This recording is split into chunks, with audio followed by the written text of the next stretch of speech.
The Alchemy Arktos 29ST is another bike that wasn't on my list, but all the bikes I wanted to ride were either the wrong size or already out on demo, so I rolled the dice, and I'm glad that I did.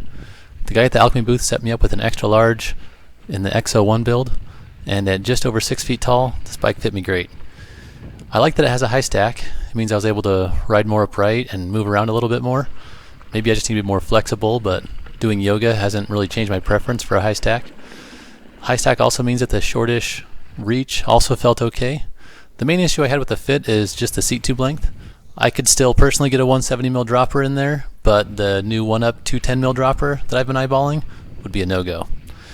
The geometry is pretty similar to the Transition Smuggler, so that's a very good thing, right? It means it's spot on. Has a reduced offset fork, and although I haven't done any back-to-back testing, I'm pretty sure that I'm going to say I'm a convert to the reduced offset.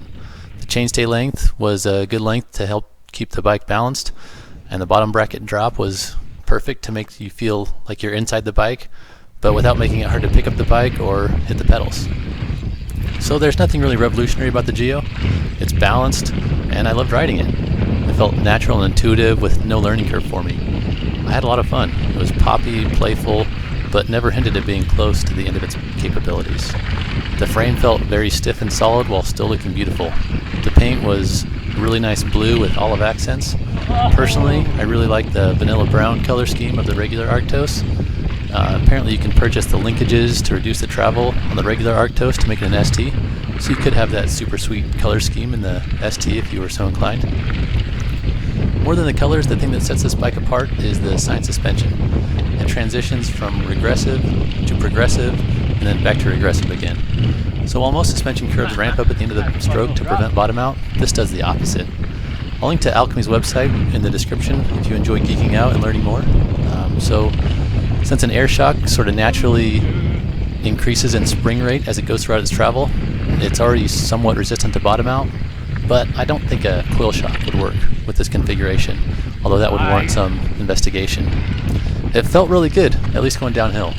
It seemed like I was using all 120mm of that travel without ever bottoming out. I'm sure that having the fancy Fox factory DPX2 suspension helped, but I think it also was just a good design.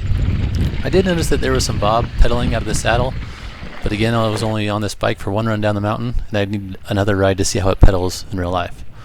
So, going on to the price. This is not an inexpensive bike like a YT, Commensal, or some of the more budget direct-to-consumer options. I rode the $6,400 XO1 build, and that is a lot of money. I would personally opt for the $4,900 GX build, which is still a lot of money. At that price though, you still get the full factory suspension, XT brakes, some nice DT Swiss wheels. The only compromise is you drop down to a GX Eagle drivetrain and you have less carbon. So the price falls in line pretty well with Transition or a lot of the other big brands. So if you're looking for an actual budget bike, this still is not it. The GX build is their lowest priced build, and like I said, still expensive. So would I buy it? Well, for me it's really close between this and the Sentinel or the Smuggler. At the end of the day, I just like the way the Transition bikes rode more, even though they were spec'd with the lesser Fox Performance suspension. That just wouldn't bother me. Another deciding factor is that long seat tube that this Alchemy has, which I'm not a fan of. At this point, it's really splitting hairs, as this is a seriously good bike that surprised me a lot. I highly recommend test riding one if you get the chance.